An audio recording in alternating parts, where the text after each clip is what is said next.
드디어 2018 러시아 월드컵이 개막했죠. 네. 개막식에는 월드컵 공인구도 등장했는데요.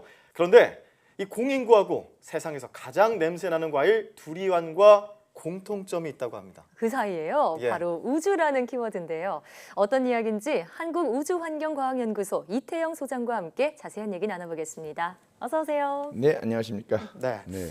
월드컵 개막식 보셨어요? 네, 어젯밤에 예. 12시부터 한 거. 예. 네. 저도 봤습니다. 근데 네. 이때 그 시축이 있었는데 브라질 축구 영웅 네네. 호나우두와 네. 또 어린아이가 시축하는 장면. 거기에서 등장했던 공인구 이름이 텔스타 18로 알고 있는데 이 공인구가 사실은 우주에 한번 다녀왔다고요. 네, 이 러시아가 우주와 관련된 이벤트를 굉장히 많이 하는 것 같은데요. 예. 소치 올림픽 때는 첼라비스크에 떨어진 운석을 가지고 이제 금메달을 만들어서 이제 전 세계를 놀라게 하더니만 네. 이번에 월드컵 개막식에 쓴 공인구가 예. 사실은 우주에서 3달 동안 머물다 온 것이다. 오. 그러니까 지난 3월에 우주로 발사가 됐거든요. 예. 그래서 우주인이 우주정거장에서 3달을 갖고서 이제 우주 환경에 적응시킨 다음에 예. 그래서 이번에 이제 지난 3일 날 예. 이 우주인들이 3명이 돌아왔는데 돌아올 때 이걸 갖고 왔거든요. 예, 저 네. 장면이 너무 재밌어요. 네. 그러게요. 우주에서는 어쨌든 이게 이제 네. 뭐 거의 중력을 느낄 수 없는 상황이기 때문에 예. 뭐 이렇게 축구공에 대해서 뭐 부력도 없을 거고 네. 발로 차도 그래도 가네요. 그러니까 일단 관성이 있으니까 예. 밀어주면 미는 대로 가긴 하죠. 어. 그래서 저 축구공이 3달 동안 저렇게 우주인들이 갖고 놀던 걸 가지고 네. 이 지난 3일 날 우주인 3명이 내려왔는데 그중에 러시아인 1명이 저걸 갖고 내려온 거예요. 예. 그래서 이걸 가지고 이번에 개막식 때 공인구로 쓴 겁니다. 그래서 이번 러시아 올림픽, 그러니까 러시아 월드컵 같은 경우에는 네. 우주에서부터 그 월드컵의 개막을 알렸다. 네. 우주의 기운을 받아서 러시아 월드컵이 개막이 됐다. 우주의 기운이요. 네, 그렇습니다. 아니 좀 갖고 놀던 우주인들이 석 달 동안 정이 들었을 텐데 좀 정되게 아쉬웠을 것 같기도 하고요. 그러니까 뭐 사실은 이제 이 우주인들이 3달마다 이제 올라가는데 네. 지난 이제 3월에 올라간 분들이 같이 올라간 거고 이번에 내려온 분은 지난 12월에 갔던 거예요. 어. 지난 3월에 갔던 분은 이제 앞으로 3달 더 있다 내려올 거고. 네. 그런데 이 공인구 말고도 또 네. 특별한 물건이 우주로 보내졌다고요. 예, 이제 보내질 보내질 예정인 예정이에요. 두리안. 네. 예, 가장 냄새나는 과일 혹시 좋아하십니까? 저는 못 먹겠더라고요. 먹어봤는데 좋아하지는 않습니다. 네, 이왕이면 뭐 맛도 좋은 게 냄새 좀 좋은데 예. 가장 그 악취가 많이 나는 두리안이라는 과일. 태국에서 이 태국 우주 이 연구기구에서 이 두리안을 우주 식량으로 한번 만들어 보면 어떻겠느냐 이런 준비를 하고 있는 거예요. 그래서 이제 태국이니까 가능한 네, 일이네요. 그래서 이제 7월 중에 우주로 한번 보내겠다는 건데 우주에 보내서 이 실제로 우주 상황에서 이 두리안의 그 어떤 그러니까 이 맛이라든가 이 같은 예. 감각, 이 느낌이 질감 같은 질감 게요. 같은 게 어떻게 변할 것인가 이걸 해가지고 우주 식량을 좀 개발하겠다 이렇게 네. 계획인데요. 근데 뭐 실제로 7월이니까 해봐야 되겠지만. 예. 그리고 네. 예. 7월 중에 이제 보내질 예정이라는데 네. 근데 아무리 태국인들이 사랑하는 과일이라지만 네네. 우주인들은 사랑할 것 같지 않거든요. 그러게요. 이 냄새 때문에. 네, 그렇죠. 이제 우리가 이제 예. 사실은 이것을 우주정거장으로 보낸다라고 한다면 사실 우주정거장이 중력을 못 느끼지만 그래도 거기 호흡을 하기 때문에 냄새 느낄 수 있거든요. 네. 그렇다면은 두리안이 온다라면 아마 이 우주정거장 자체가 정말 사람들이 머물기 힘든 곳이 될 거예요. 아. 근데 이제 우주정거장으로 보내는 거 아니고 예. 로켓에 별도로 패킹을 해가지고 이제 발사를 해가지고 우주 환경 속에서 한 5분 정도만 머물게 한 상태에서 갖고 와서 질감을 테스트하는 거기 때문에 네. 예. 우주인들이 걱정할 필요는 없을 것 같고요. 우주정거장으로 보낸다면 아주 큰일 날 수 있으니까 예. 그건 아니고 이제 미국 로켓을 빌려가지고 거기다가 이제 실어서 패킹해서 다 돼 있는 상태거든요. 네. 그래서 올려가지고 우주 환경 속에서 한 5분 정도만 노출시켰다가 그것이 이제 갖고 왔을 때 네. 우주 환경에 노출된 두리안의 맛이라든가 질감이 어떻게 바뀔 것인가 네. 이걸 연구해가지고 장기적으로는 두리안을 우주 식량으로 개발하겠다는 건데 냄새를 네. 제거하지 않는다면 우주인들이 아마 이걸 참을 수 있을까 그러니까 싶네요. 네, 그렇습니다. 네, 이렇게 공인구나 두리안을 우주로 보냈다면 네네. 이번엔 우주에서 온 물질이죠. 운석에 네. 대한 얘기를 이제 네네네네. 나눠볼까 합니다. 네.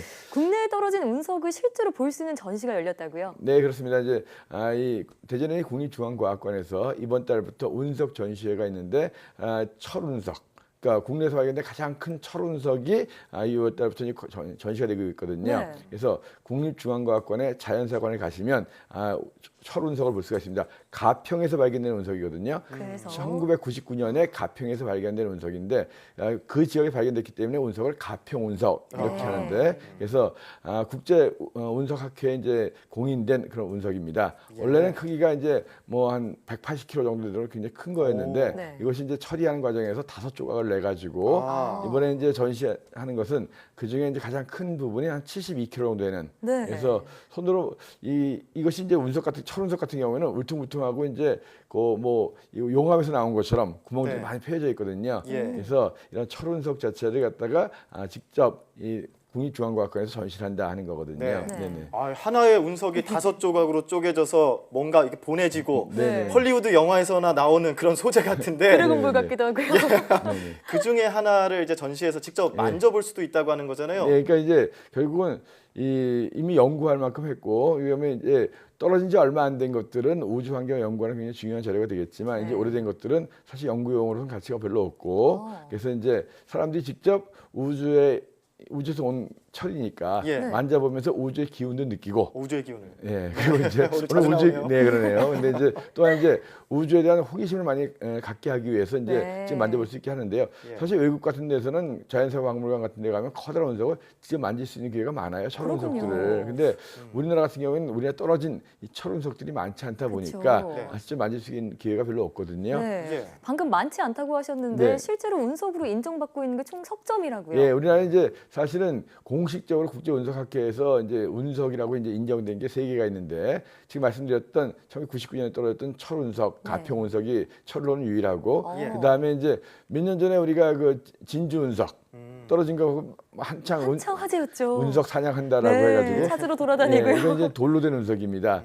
석질 운석이라고 하는 거고 그다음에 이제 가장 오래된 운석이 이제 일제 시대 때 고흥군 두원리에서 발견된 두원 운석이라고 있어요. 네. 그래서 3개가 있는데 2개는 돌로 된 거고 어. 이 가평 운석만 철로 된 겁니다. 그렇군요. 네, 네. 그렇군요. 그러니까 지금 말씀하신 것처럼 이 철로 된 운석이 있고 돌로 된 예. 운석이 있는데 철로 된 운석이 조금 더 희귀한 거죠. 그러니까 사실 운석 중에서는 한 94% 정도는 돌로 돼 있는 거예요. 예. 어. 그다음에 한 5% 정도는 철로 돼 있고 네. 1% 정도는 돌과 철이 섞여 있는 거거든요. 네. 그래서 사실은 거의 뭐 대부분의 운석들은 다 돌로 된 거다. 그러니까 철이라든가 돌과 철이 섞여 있는 건 몇 프로 안 된다 이런 거거든요. 특별한 이유가 이유가 있어요. 있나요? 그러니까 기본적으로 첫째는 이 운석이라는 것 자체가 수행성들이 충돌해서 나온 부스러기들이 대부분 많은데 네. 이 중심 부분에는 무거운 철들이 있지만 표면 쪽에는 가벼운 돌들이 많다는 것이 있고 그래서 기본적으로 돌이 많이 떨어진다는 거. 두 번째, 이 운석이 사실은 별똥별 유성이잖아요. 네. 유성이 탈 때 온도가 2000도가 넘어가요. 근데 녹는 온도가 철은 1500도 높거든요. 네. 근데 돌은 2000도가 돼도 안 녹거든요. 그래서 대기와의 마찰로 인해서 대부분의 성분들이 녹아버리는데 녹아버리군요. 근데 철도 많이 녹는데 그 남아있는 철들이 떨어지는 거거든요. 네. 근데 돌들은 녹는 점이 2000도가 넘기 때문에 처음에는 다른 것들이 많이 있었다 하더라도 네. 땅에 떨어지고 나면은 대부분 철이 많더라. 그래서 어. 철이 한 95%는 되는데 그렇다고 해가지고 뭐 철은 싸고 그러니까 철로 된 운석은 비싸고 네. 돌로 된 운석 싸냐 그것도 아니거든요. 그래요. 워낙 운석이 많이 떨어지다 보니까 철로 된 운석도 이제 좀 흔해요. 그래서 뭐 몇 년 전에 진주에서 엄청나게 로또처럼 불렸지만 맞아요. 실제로 예. 철이든 돌이든 뭐 인터넷 옥션 사이트 같은데 가서 구입하실 수 있어요. 네. 그람당 이렇게. 한 1불에서 2불 정도. 그람당 1분. 그렇군요. 네, 이 1,000원 1,000원에서 정도? 2,000원 정도. 예. 그러니까 그거 많이 팔거든요. 그래서 예. 우주의 기운 느끼시고 싶으신 분들, 사랑하는 사람한테 목걸이 만들어주고 싶으신 분들 와. 몇 불만 투자하시면 인터넷에서 많이 팔고 있습니다. 정말 특별한 선물이 될 것 같은데요. 예, 예. 네, 요즘에 좀 미세먼지도 거치고 날이 좋아서 그런지 네네. 별 보러 가시는 분들 많을 것 맞아요. 같아요. 예, 그래서 뭐 요즘도 어디서 좀 흐렸는데 그 전날도 네. 보니까 저녁 하늘에는 서쪽에는 금성이 보이고 동쪽에는 목성이 보이고 밤늦도록 목성이 아주 밝게 보이는데 아, 서금 동목. 예. 근데 많은 분들이 목성과 금성이 이렇게 밝게 보인다는 걸 많이 모르시더라고요. 네. 여기 상암동 가까운 거에 노을공원이라고 있죠. 네. 노을공원, 하늘공원이 있는데 서쪽에 있는 게 노을공원인데 그 위에 캠핑장도 있는데 여기 가시면 화요일부터 목요일까지는 평일날 7시부터 누구나 가가지고 별을 볼 수 있는 그런 기회가 있고 주말에는 또 이제 가족 단위로서 이제 가족 별 캠프라고 해가지고 오. 캠프도 진행을 한다라고 합니다.